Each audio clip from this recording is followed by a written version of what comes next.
What's up guys, welcome back to Curious Chaos. You guys can call me Crimson, and today we're back on our journey through the Revlar system, my hypothetical region based in outer space. In our last video of the series, we defeated the grass planet's gym leader, left Mycelia, and encountered our rival trainers for the first time. In this video, we're setting foot on the planet of Maridora, also known as the aquatic planet. This planet, as you can imagine, is mostly made of water, covering around 90% of the surface in it. Most of the terrain you'd be able to set foot on Maridora is made of slippery and jagged rock, with little to no room for agriculture. So how did they manage to set up a space station here? Well, they built it on a flotation platform that sits right on top of the surface. It looks rather unassuming and doesn't look like much more than just a dome, but that's because most of the lab is submerged underwater all the way down to the seafloor, where the wild sea life can be easily observed by researchers behind thick tempered glass. Now, it's no secret that ocean life comes in extreme numbers. We've discovered so many different species in the water, it's not even funny. Not to mention that we've yet to explore the ocean in its entirety, and new animals are discovered every year. Pokemon, similarly, shares results when looking at the sheer amount of water types there are in every region. Revlar will also have a lot of water types, and you may think, hold on a second, isn't water rare in space, Crimson? Isn't that why we can't find any other planets that are like Earth in space? Well, not exactly. Hydrogen and oxygen make water, we all know that. And hydrogen is the most abundant element in the universe, with oxygen following closely behind at third most abundant. Liquid water usually doesn't form in space, however, because of factors like temperature and density. So it's most commonly found as ice or vapor, and that's where that misconception comes from. But as it stands, water isn't as uncommon in the universe as once believed. All this to say that there will be 3 episodes to cover all the water types we'll meet here on Maridora. And these episodes will be divided by depth levels of the ocean, with the final episode exploring the deepest part, the second episode exploring the general depth, and today's episode, where we'll meet the Pokemon of the shores and surface. Let's dive right in. Get it? Oceans, dive? Oh, brother, this guy stinks! The first Pokemon we meet on this planet is a small fish resembling a test tube, based on the Medaka fish, or more commonly known as the Japanese rice fish. These fish were experimented on by NASA to study the impact of microgravity on embryo bone development while in orbit. These fish were used in particular thanks to their various advantages that gave them the status of model organism for biomedical research, like having very easily manipulatable DNA, and being fully transparent, which facilitates observing changes happening in their body in real time. So I use this idea to turn these little transparent guys into clear test tubes to reference their popularity in the scientific field, and structure their small bones to resemble flask measuring lines. The liquid it has in its body is a glowy liquid which references the substance researchers injected into them to study their bones easier. Meet Frial, the model organism Pokemon. From Fry, a name commonly used for juvenile fish, Vial, and the word frail with the vowel swapped around. Its typing is simply water, as this is sort of the mandatory fish of the region that is seen to usually just be the single typing. Frial can be found swimming in large groups, but can be hard to spot because of their translucent bodies. Researchers appreciate them not only for their help in medical advances, but also for their remarkable companionship. Its shiny is green, as a reference to stereotypical depictions of green liquid in test tubes. And also because we all just love a good green shiny, don't we? Alright, let's see what this guy evolves into. I wanted Frial's line to work similar to the dynamic of small unassuming fish to big long predator, just like Gyarados and Melodic's line, since even though it's a very small fish, its DNA has a lot of potential. The way I figured I'd accomplish this was by exaggerating the results of NASA's experiments on their bone development and have Frial grow huge bones that protrude out of its body. The scientists in the Medaka fish experiment had injected glowing fluid into their bones so they could easily keep track of all the changes occurring. And so in this stage, I make its long and sharp bones fuse with the glowing liquid, which kind of resembles those glow sticks you can crack to light up. And I imagine it would usually be found not glowing, but could violently whip its body if it were to feel threatened, which would crack its bones and trigger the liquid to light up as a defense mechanism. Meet Eelixir, the breakthrough Pokemon, as in scientific breakthrough and because its bones break through its skin. Its name is a combination of eel and elixir, and even though it's not an eel, its body looks very similar to one, and Game Freak has proved to not be so strict on animal naming accuracy. Frial easily becomes one of the stealthiest predators in Maridora oceans after its sudden growth. The brighter it's glowing, the faster you should evacuate the area. Eelixir has the abilities Clear Body to match its clear body. It also has Curious Medicine to match the whole medicinal potion thing. And finally, Adaptability to further allude to its adaptable DNA. An argument could be made for it to have the dark typing, maybe even the fairy or poison type because the elixir potion motif. But quite honestly, we just need a monotype for the water planet, and this planet will have so much more Fakemon with stronger concepts that have better reasons for filling in the role for these typings. Frial's line is pretty cool, but believe it or not, it's probably the tamest of the designs amongst the Maridora Pokemon. Right now we're going to rise back up to the surface and meet one of these bizarre looking Pokemon, if Eelixir felt too normal for you for a region based in space. This next creature was big-brained by a multitude of people in the Curious Chaos server, inspired by two different concepts, one being the penguins from Subnautica, and the speculative evolution of birds developing tentacles in the place of beaks, which is such an awesome idea. Here are some of the concept art members contributed to the creation of this guy. I took what I thought were all the best attributes of each one, and I tried keeping it looking alien as much as possible. Trying to find a balance between an otherworldly creepy creature, and at the same time having that mandatory approachable and lovable look that Pokemon is known for, was very challenging. But I had a blast drawing it, and I'm really happy with how it came out. Meet Wadacles, the false beak Pokemon. The name voted by members of my Discord server, which is simply a combination of waddle and tentacles. Researchers had a hard time deciding if it was a penguin or a squid, before concluding it to be a separate species entirely. Its toxins are extremely potent and can easily paralyze a Pokemon the size of Caparaja.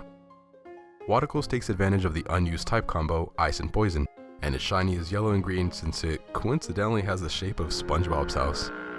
And it's probably my favorite shiny in Revlar so far. Alright, let's check out this guy's evolution. So I don't really have a lot to say for this design. I just knew I wanted it to be bigger and feel heavier, so I had to mess around with various proportions and poses until I finally got it right. And that's only because I had to look at references of original Pokemon art poses. You know, those Gen 1 sprite arts with that iconic angle perspective. I knew this angle would be great for making tentacles the focal point of the design since I wanted to highlight its intimidation, which I think everyone would feel if they saw this in real life. This design is definitely a bit too strong for something Game Freak would produce. Even Guzzlord isn't this creepy. But that's fine with me. I feel like an extraterrestrial region should explore these possibilities, especially with things like cosmic horror existing. Pokemon are pocket monsters after all. Meet Ferrostrum, from ferocity and rostrum, another word for beak. Its venomous tentacles are its primary sensory organ, and are even used to communicate with other Ferrostrums. They protect groups of Wadacles with their life, spotting any threat early with their incredible wide-range vision.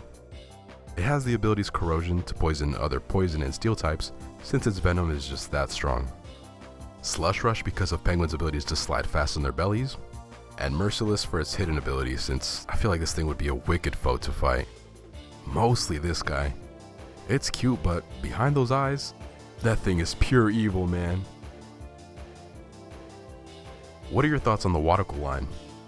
Honestly, this might be one of my new favorite lines in Revlar, and I definitely add it to the Crimson team. But of course, I'd like to know what you guys think of it. Mostly since it's one of the weirder / creepier designs, your thoughts about it should be pretty interesting to read about in the comments. So yeah, let me know. Now let's finally walk into the space station of this planet and meet our last Pokemon for this video. This line was a suggestion made by Angel from Audendraw. He pitched the idea of making a mon based on hydroponic agriculture, which would be a great way to implement a mon that represents advanced technology. I've really opened up to robotic Pokemon recently, not only because of things like future Paradox Pokemon, but also because so much pop culture about space involves robotic creatures. And usually I'd feel like robotic Pokemon don't fit in, but in a region like Revlar, it makes perfect sense. This first stage is a simple seed start that has just begun to grow. Meet Poddler, the hydroponic Pokemon, from Pod and Toddler. Its dex entry reads, Poddler and its evolutionary family were selectively bred to have features that optimize crop growing. It's filled with nutrient water that it happily shares with the plant it has a symbiotic relationship with. It often approaches trainers to proudly show off its plant's progression.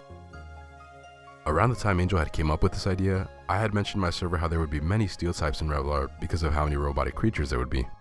It was then he decided that he would make a robot that completely ignored the steel typing, giving it instead some of the most natural typings possible. And I think this is a great idea. So water and grass are the typings for this line, and I wouldn't have it any other way. In its evolution, Poddler gets a major upgrade, now having a strong case with plenty of room for the plant to grow, and even an irrigation system to always keep the plant healthy. One thing I really like about this design that I think a lot of people wouldn't bat an eye towards is a tube in the center that helps the plant prop up.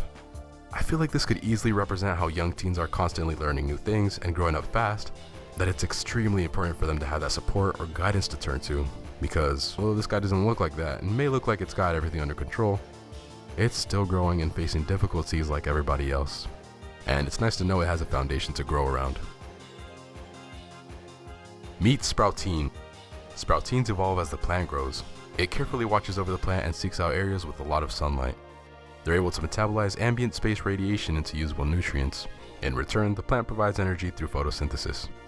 Its shiny is slightly brighter and on the bluer side, but its most notable change is the pink plant, which I can imagine it being an extraterrestrial plant.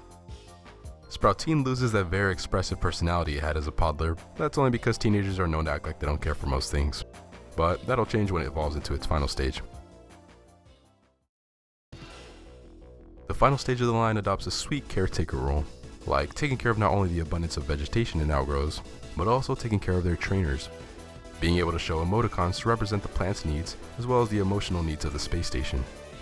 Angel described its design to be inspired by women who either carry huge baskets full of plants on their heads, or vases of water, and also on the emoji bot from Doctor Who.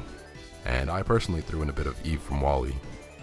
This stage and the middle stage were incredibly challenging because of the amount of overlapping transparent layers there were. But again, this challenge was very fun, and I learned quite a lot from messing with these layers. Meet Symbonic.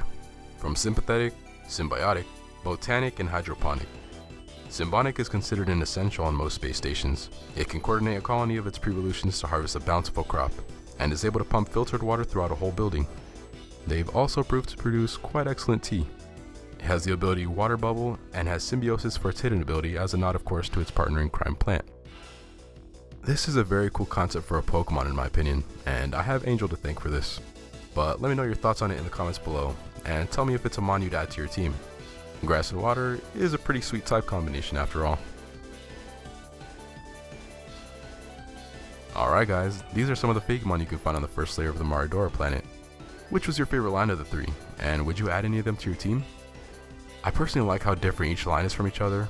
The first one is very simple, the second one's very creepy, and the last one is robotic, and it provides for a very wide spectrum of options.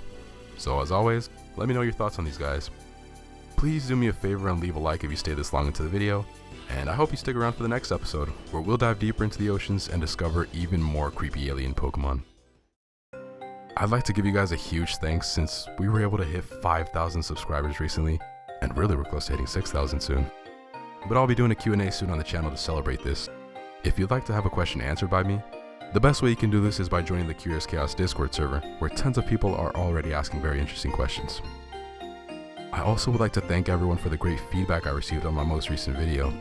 I was worried it wouldn't perform well since it was my first video completely unrelated to Revlar, and I was scared that the YouTube algorithm would smack me in the face for it. But it actually did pretty well, so again, thank you everyone for the immense support you showed to this channel. Alright, that's all for me guys. Until next time.